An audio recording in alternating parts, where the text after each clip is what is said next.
ಹರಿ ಓಂ ಗುರುಬ್ರಹ್ಮ ಗುರುವಿಷ್ಣು ಗುರುದೇವೋ ಮಹೇಶ್ವರ ಗುರು ಸಾಕ್ಷಾತ್ ಪರಬ್ರಹ್ಮ ತಸ್ಮೈ ಶ್ರೀ ಗುರುವೇ ನಮಃ. ಸಮಸ್ತ ಗುರುಮಾರ್ಗ ವಾಹಿನಿ ವೀಕ್ಷಕರಿಗೆ ಶಿವಾನಂದ ಜೋಶಿ ಅವರ ಪ್ರಣಾಮಗಳು.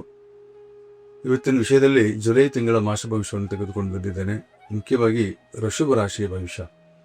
ಈ ಋಷಭ ರಾಶಿಯವರಿಗೆ ಈ ಮಾಸದಲ್ಲಿ ವಿಶಿಷ್ಟವಾದಂಥ ಒಂದು ಬಲವನ್ನು ಕೊಡ್ತಕ್ಕಂಥ ಮಾಸ ಅಂತ ಹೇಳ್ಬೋದು. ಕಾರಣ ಇಷ್ಟೇ, ಸೆಕೆಂಡ್ ಮನೆಯಲ್ಲಿರ್ತಕ್ಕಂಥ ಸೂರ್ಯ ಬುಧ ಆದಿತ್ಯ ಯೋಗವನ್ನು ಕೊಡ್ತಕ್ಕಂಥ ಕಾರಣದಿಂದ ಕುಟುಂಬದಲ್ಲಿ ಸೌಖ್ಯ, ಮನೆಯಲ್ಲಿ ಧನಾಗಮನ, ಆರ್ಥಿಕ ಸಮೃದ್ಧಿ ಮತ್ತೆ ಶುಭ ಕಾರ್ಯಗಳಿಗೆ ಒಂದು ವಿಶೇಷವಾದ ಅನುಕೂಲತೆ ಋಷಭ ರಾಶಿಗೆ ಸಿಗುವಂಥದ್ದು. ಸ್ವಲ್ಪ ಮಾನಸಿಕವಾದಂಥ ಒತ್ತಡಗಳನ್ನು ನೀವು ಅನುಭವಿಸಬೇಕಾಗತ್ತೆ. ಯಾಕೆಂದ್ರೆ ಕುಜ ನಿಮ್ಮ ರಾಶಿಯಲ್ಲಿ ಇರುವಂಥ ಕಾರಣದಿಂದಾಗಿ ಸ್ವಲ್ಪ ಉಗ್ರತೆ, ಉಷ್ಣತೆ ಮತ್ತು ಶರೀರದಲ್ಲಿ ಯಾವುದೋ ಒಂದು ರೀತಿಯ ಬಾಧೆ ಅನ್ನುವಂಥದ್ದು ನಿಮ್ಗೆ ಕಾಣಬಹುದು. ಜೊತೆಗೆ ಈ ಚತುರ್ಥ ಭಾವದಲ್ಲಿರ್ತಕ್ಕಂಥ ಶುಕ್ರನ ಫಲ ನಿಮ್ಗೆ ತುಂಬ ಚೆನ್ನಾಗಿ ಸಿಗುತ್ತೆ. 4ನೇ ಮನೆ ಮಾತೃ ಸೌಖ್ಯ ಅಂತ ಹೇಳಬೇಕಾಗತ್ತೆ.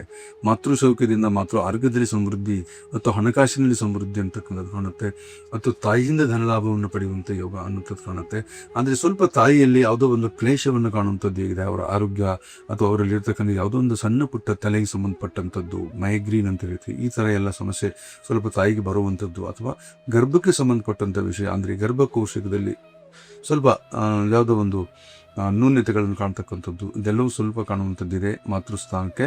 ಕಾರಣ ಈ ಋಷಭ ರಾಶಿಯವರಿಗೆ.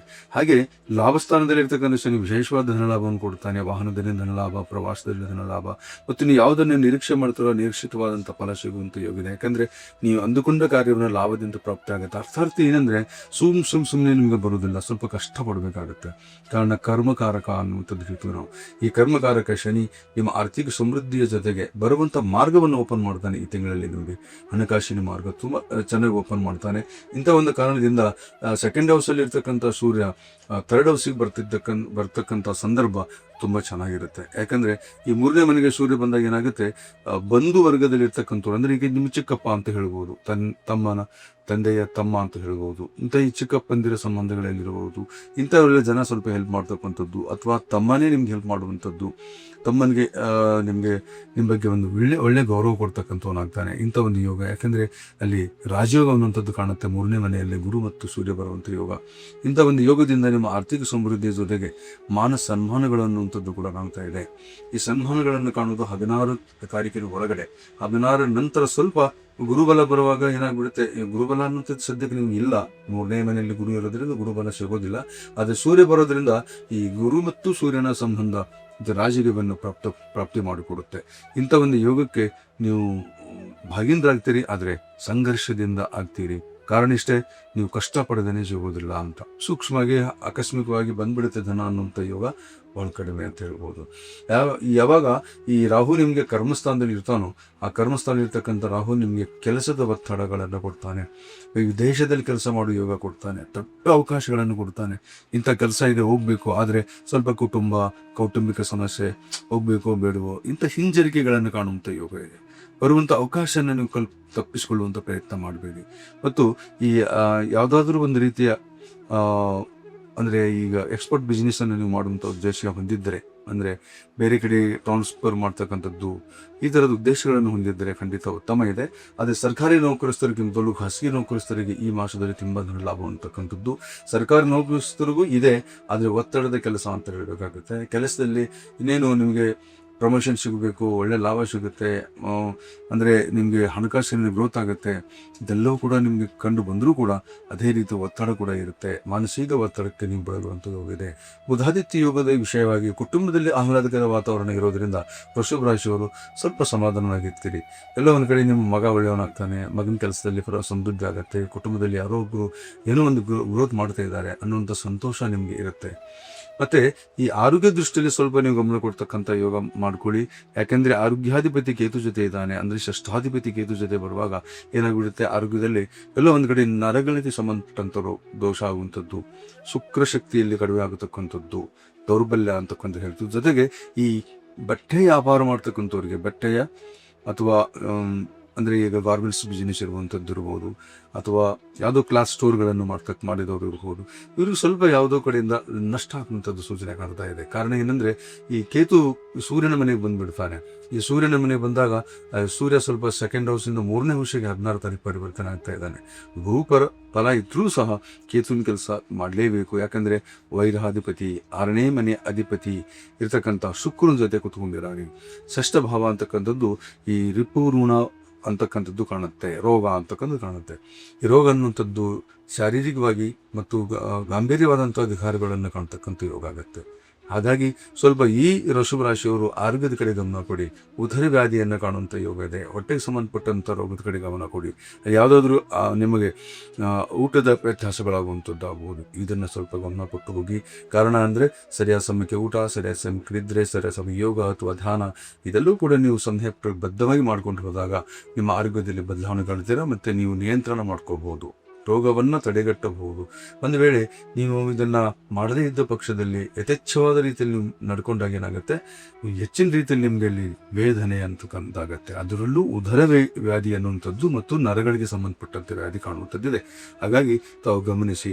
ಮತ್ತು ಈ ಲಾಭಭಾವದಲ್ಲಿರ್ತಕ್ಕಂಥ ಶನಿ ನಿಮಗೆ ಒಂದು ಅವಕಾಶಗಳನ್ನು ಕೊಡ್ತಾ ಇದ್ದಾನೆ. ಈ ಸಾರಿ ನೀವು ಬರುವಂಥ 16 ತಾರೀಕಿನ ನಂತರ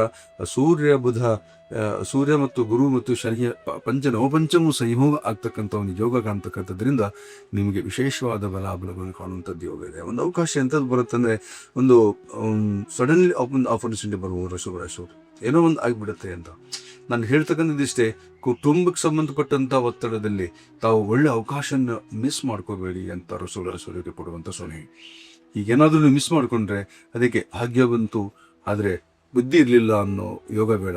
ಒಂದು ವೇಳೆ ಬುದ್ಧಿ ಇದ್ದಾಗ ಭಾಗ್ಯ ಕೈ ಕೊಟ್ಬಿಟ್ರೆ ಮತ್ತೆ ಅದೇನು ನರಳಾಟ ಆಗುವಂಥ ಸೂಚನೆ ಇದೆ. ಹಾಗಾಗಿ ಭಾಗ್ಯ ಬರುವಂಥದ್ದನ್ನು ಗಮನಿಸಿ, ಬಂದ ಭಾಗ್ಯವನ್ನು ತಿರಸ್ಕರಿಸಬೇಡಿ ಅಂತ ಹೇಳ್ತಾ, ಇವತ್ತಿನ ಈ ವೃಷಭ ರಾಶಿ ಭವಿಷ್ಯದಲ್ಲಿ ನಿಮಗೆ ಒಂದು ಸಲಹೆ ಅನ್ನುವಂಥದ್ದು ಇಷ್ಟ ಕೊಡ್ತೀನಿ. ನಿಮಗೆ ನೀವು ಅಂದುಕೊಂಡ ಪ್ರಕಾರ ಯಶಸ್ವಿ ನಡಿಬೇಕು ಅನ್ನೋದಾದರೆ ಸ್ವಲ್ಪ ಕುಜ, ಯಾಕಂದರೆ ಈ ವೃಷಭ ರಾಶಿಯಲ್ಲಿ ಸ್ವಲ್ಪ ಕುಜ ಇದೆ ನೋಡಿ. ಈ ಕುಜ ವೃಷಭ ರಾಶಿಗೆ ಬಂದಾಗ ಶುಕ್ರನ ಜೊತೆ ಅಷ್ಟು ಚೆನ್ನಾಗಿ ಸಂಬಂಧ ಕೊಡಲ್ಲ. ಶುಕ್ರನ ಮನೇಲಿ ಕೂತ್ಕೊಂಡಿದ್ದಾನೆ, ಆದರೆ ಕುಜನ ದೃಷ್ಟಿ ಶುಕ್ರನ ಮೇಲೆ ಬೀಳ್ತಾ ಇದೆ, ಕೇತು ಮೇಲೆ ಬೀಳ್ತಾ ಇದೆ. ಚತುರ್ಥ ದೃಷ್ಟಿ ಅಂತ ಹೇಳಿ, ಚತುರ್ಥ ದೃಷ್ಟಿ ಮತ್ತು ಅಷ್ಟಮ ದೃಷ್ಟಿ ಬಂದ್ಬಿಟ್ಟು ಅಷ್ಟಮ ಭಾವಕ್ಕೆ ಬೀಳ್ತಾ ಇದೆ. ಅಷ್ಟಮ ದೃಷ್ಟಿ ಅಷ್ಟಮ ಭಾವಕ್ಕೆ ಅಂತ ಅಂದ್ರೆ ಮತ್ತೆ ಸಪ್ತಮಕ್ಕೂ ಬೀಳ್ತಾ ಇದೆ ಕುಜನ ದೃಷ್ಟಿ. ಇದು ಏನ್ ಮಾಡುತ್ತೆ, ಸಪ್ತಮ ಅಂದ್ರೆ ಹೆಂಡತಿ ಅಥವಾ ನಿಮ್ಮ ಸಹಪಾಠಿ, ಅವರ ಆರೋಗ್ಯದಲ್ಲಿ ಒತ್ತಡ, ಅವ್ರ ಜೊತೆ ನಿಮಗೆ ಕ್ಲೇಶ, ಇವೆಲ್ಲವೂ ಸಂಭವನೀಯ. ಹಾಗೆ ಅಷ್ಟಮದಲ್ಲಿ ಕುಜ ಹೋಗೋದ್ರಿಂದ ಆಕ್ಸಿಡೆಂಟ್ಲಿ ಘಟನೆ ನಡೆಯುವಂಥದ್ದು. ಯಾಕಂದ್ರೆ ಅಗ್ನಿ ತತ್ವದ ರಾಶಿ ದ್ವಿಷಭಾವ ರಾಶಿ ಹೋಗ್ತಾ ಇದ್ದಾನೆ, ಡಿವೆಲ್ಪ್ಮೆಂಟ್ ಆಗುತ್ತೆ, ನಿಮ್ಮ ಚಂಚಲತೆ ಜಾಸ್ತಿ ಆಗುತ್ತೆ. ಆರೋಗ್ಯದ ಕಡೆ ಗಮನ ಕೊಡಿ, ಯಾಕಂದ್ರೆ ಶಸ್ತ್ರಕ್ರಿಯೆ ಆಗೋ ಸಂಭವ ಕೂಡ ನಡೆಯಬಹುದು. ಅರ್ಥಾತ್ ಯಾವುದೋ ಒಂದು ಸಣ್ಣ ಪುಟ್ಟ ಶಸ್ತ್ರಕ್ರಿಯೆ ಕೂಡ ನಡೆಯಬಹುದು. ಆರೋಗ್ಯವನ್ನು ಕಾಯ್ಕೊಳ್ಳುವಂಥ ಪ್ರಯತ್ನ, ಮನಸ್ಸು, ಬುದ್ಧಿ ಮತ್ತು ನಿಮ್ಮ ಚಿಂತನೆಗಳನ್ನು ಸರಿಯಾದ ರೀತಿಯಲ್ಲಿ ಇಟ್ಟುಕೊಳ್ಳುವಂಥ ಪ್ರಯತ್ನ ಈ ವೃಷಭ ರಾಶಿಯವರು ಮಾಡಬೇಕಂತ ಕಾರ್ಯ ಇದೆ. ಹಾಗಾಗಿ ಈ ರಾಶಿಯವರಿಗೆ ಒಳ್ಳೆ ಅವಕಾಶಗಳು ಇದೆ. ವಿದೇಶಕ್ಕೆ ಹೋಗೋರಿಗೆ ಅವಕಾಶ ಇದೆ, ವೃತ್ತಿ ಮಾಡೋರಿಗೆ ಅವಕಾಶ ಇದೆ, ಮತ್ತು ಟ್ರಾವೆಲಿಂಗ್ ಮಾಡೋರಿಗೆ ಅವಕಾಶ ಇದೆ. ಮತ್ತೆ ಈ ಮಲ್ಟಿನ್ಯಾಷನಲ್ ಕಂಪ್ನಿಗಳಲ್ಲಿ ಯಾರು ಕೆಲಸ ಮಾಡ್ತಾ ಇದ್ರು ಅವ್ರಿಗೆ ಅವಕಾಶ ಇದೆ. ಜೊತೆಗೆ ಈ ಕರ್ಮಜೀವಿಗಳಂದ್ರೆ ಮುಖ್ಯ ರೈತಾಪಿ ವರ್ಗದವರಿಗಂತೂ ಶನೀಶ್ವರ ತುಂಬಾ ಒಳ್ಳೆ ಕೆಲಸ ಮಾಡ್ತಾನೆ. ಯಾಕಂದ್ರೆ ಜಲತತ್ವದಲ್ಲಿ ಶನಿ ಇದ್ದಾನೆ, ಅವನು ವಾಯು ಮತ್ತು ಜಲ ಎರಡೂ ಯಶಸ್ವಿಯಾಗಿ ಫಲ ಕೊಟ್ಟು ನಿಮಗೆ ಉತ್ತಮವಾದ ಒಂದು ಬೆಳೆಯನ್ನ ನಿರ್ಮಾಣ ಮಾಡೋದಕ್ಕೆ ಒಂದು ಸರಿಯಾದ ರೀತಿಯಲ್ಲಿ ನಿಮಗೆ ಸಹಕಾರ ಮಾಡ್ತಕ್ಕಂಥ ಯೋಗ ಇದೆ. ರೈತಾಪಿ ವರ್ಗದವರಿಗೆ, ಶಿಕ್ಷಕ ವರ್ಗದವರಿಗೆ, ಅಂದ್ರೆ ಯಾರು ಶಿಕ್ಷಣವನ್ನ ಕಲಿಸ್ತಾರೆ, ಅಂದ್ರೆ ಗುರುಗಳು ಮಾರ್ಗದಲ್ಲಿ ತತ್ವದಲ್ಲಿ ಇರ್ತಾರೋ ಅವರಿಗೆ ಈ ಶುಕ್ರ ಅಷ್ಟೊಂದು ಸಂಭವನೀಯವಾಗಿಲ್ಲ. ಕಾರಣ ಯಾಕಂದ್ರೆ ಕೇತು ಜೊತೆಯಲ್ಲಿದ್ದಾನೆ. ಬುದ್ಧಿವಂತ ಕೇತುನಾಗಿದ್ದರೂ ಸಹ ಇಲ್ಲಿ ಚಂಚಲತೆ, ಜೀವನದಲ್ಲಿ ಯಾವುದೋ ಒಬ್ಬ ವ್ಯಕ್ತಿ ಒಂದು ಒಳ್ಳೇದು ಮಾಡಬೇಕು, ಒಂದು ಸರಿ ಮಾಡಬೇಕು, ತನ್ನ ಕರ್ತವ್ಯವನ್ನು ಸರಿಯಾಗಿ ನಿಭಾಯಿಸಬೇಕು ಅಂದ್ರೆ ಈ ವಿಶ್ವಾಮಿತ್ರನಿಗೆ ಮೇನಕೆ ಗಂಟು ಬಿದ್ದಂಗೆ ಕೆಲವು ಸ್ತ್ರೀಯರು ಪ್ರಾಬ್ಲಮ್ ಮಾಡ್ತಾರೆ. ಇಂಥ ಒಂದು ಸಂದರ್ಭದಲ್ಲಿ ಹೋದಾಗ ಶಿಕ್ಷಕ ವರ್ಗದಲ್ಲಿ ಪುರುಷನಾಗಿದ್ರು ಸ್ತ್ರೀಯರಾಗಿದ್ರು ಅವರಿಗೆ ತದ್ವಿರುದ್ಧವಾದಂಥ ಲಿಂಗ ಎಲ್ಲೋ ಒಂದು ಕಡೆ ಡಿಸ್ಟರ್ಬ್ ಮಾಡ್ತಾ ಇರುತ್ತೆ. ಇದು ಬಹಳಷ್ಟು ಜಾಗೃತಿ ವಹಿಸ್ಕೊಳ್ಳಿ ಅಂತ ಹೇಳ್ಬೋದು ಶಿಕ್ಷಕ ವರ್ಗದವರಿಗೆ ಮತ್ತು ಶಿಕ್ಷಕರಿಗೆ. ಅರ್ಥಾತ್ ನಿಮಗೆ ಈ ಓದುವಂಥ ಮಕ್ಕಳು ಇರ್ತಾರೆ, ಅಂದ್ರೆ ಈಗ ವಿದ್ಯಾರ್ಥಿಗಳು ಅಂತ ಹೇಳ್ತೀವಿ. ವಿದ್ಯಾರ್ಥಿಗಳ ವಿಷಯದಲ್ಲಿ ಪಂಚಮ ಭಾವಾಧಿಪತಿ ಬುಧ ಸೂರ್ಯನ ಜೊತೆ ಇರೋದ್ರಿಂದ ಯಾವ ಸಮಸ್ಯೆ ಇಲ್ಲ. ಓದೋದ್ರ ಕಡೆ ಗಮನ ಕೊಡಿ. ಯಾವುದಾದ್ರೂ ಒಂದು ಒಳ್ಳೆ ಒಂದು ಸಾಧನೆ ಮಾಡಬೇಕು ಅಂತ ನೀವು ಇದ್ರೆ ಖಂಡಿತ ಈ ವರ್ಷದಲ್ಲಿ ಮತ್ತು ಈ ಮಾಸದಲ್ಲಿ ಅಂತೂ ಒಳ್ಳೆ ರೀತಿಯಲ್ಲಿ ನಿಮ್ಗೊಂದು ಫಲಿತಾಂಶ ಬರುತ್ತೆ, ನೀವು ಯಶಸ್ವಿ ಆಗ್ತೀರಿ ಅಂತ ಹೇಳ್ಬೋದು.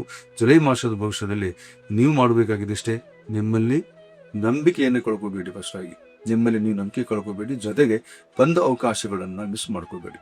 ಇದು ಆಗಬಾರ್ದಂದ್ರೆ ಏನು ಮಾಡಬೇಕು? ಮುಖ್ಯವಾಗಿ ಕೇತು ಅಂದರೆ ವಿಶೇಷ ಗಣಪತಿಯನ್ನು ತಾವು ಆರಾಧನೆ ಮಾಡ್ಕೊಳ್ಳಿ. ಜೊತೆಗೆ ನಿಮ್ಮ ಕುಲದೇವತೆ ಅಂತ ಹೇಳ್ತಾರೆ, ನಿಮ್ಮ ಕುಲದೈವ, ಆ ಕುಲದೈವವನ್ನು ನೀವು ಆರಾಧನೆ ಮಾಡಿಕೊಂಡಾಗ ಅಥವಾ ಕುಲದೈವ ಭೇಟಿ ಮಾಡಿದಾಗ ಮತ್ತು ಕುಲಗುರುವನ್ನು ಭೇಟಿ ಮಾಡಿದಾಗ ನಿಮ್ಮಲ್ಲಿ ಎಲ್ಲೋ ಒಂದು ಕಡೆ ಒಂದು ಪಾಸಿಟಿವ್ ಎನರ್ಜಿ ಕ್ರಿಯೇಟ್ ಆಗ್ತಾ ಹೋಗುತ್ತೆ. ನಿಮ್ಮ ಶರೀರದಲ್ಲಿ ಉತ್ಸಾಹ ಕ್ರಿಯೇಟ್ ಆಗುತ್ತೆ. ನಿಮಗೆ ಪೂರ್ವಭಾವಿ ಅಂದರೆ ಅಂತರದಲ್ಲೇ ನಿಮ್ಮ ಭಾವನೆ ಅರ್ಥ ಆಗುತ್ತೆ, ನಾನು ಏನು ಮಾಡಬೇಕು ಅನ್ನುವಂಥದ್ದು. ಮತ್ತೊಬ್ಬರು ಹೇಳೋದಕ್ಕಿಂತಲೂ ನಿಮ್ಮಲ್ಲೇ ಒಂದು ರೂಢಿಸಿಕೊಳ್ತಕ್ಕಂಥ ಪ್ರಯತ್ನ ನೀವು ಮಾಡಿ ವೃಷಭ ರಾಶಿಯವರು ಈ ಮಾಸದಲ್ಲಿ ಒಳ್ಳೆಯ ಫಲವನ್ನು ಕಾಣ್ತೀರಾ ಅಂತ ಹೇಳ್ಬೋದು. ಮತ್ತೆ ನಿಮಗೆ ಮಾತೃದೇವೋ ಭವ ಅಂತ ಹೇಳ್ತೀವಿ. 4ನೇ ಭಾವದಲ್ಲಿ ಶುಕ್ರ, ತಾಯಿಯನ್ನು ಆರಾಧಿಸಿ. ತಾಯಿಯಿಂದ ಸುಖ ಸಿಗುತ್ತೆ ನಿಜ, ಆದರೆ ತಾಯಿ ಆರೋಗ್ಯದಲ್ಲಿ ಸ್ವಲ್ಪ ವ್ಯತ್ಯಾಸ ಕಾಣುತ್ತೆ. ಅವರ ಬಗ್ಗೆ ನಮ್ಮ ಗಮನ ಕೊಡಿ ಅಂತ ಹೇಳ್ತಾ ಇವತ್ತಿನ ಭವಿಷ್ಯ ಮುಗಿಸ್ತಾ ಇದ್ದೀನಿ. ನಮಸ್ಕಾರ.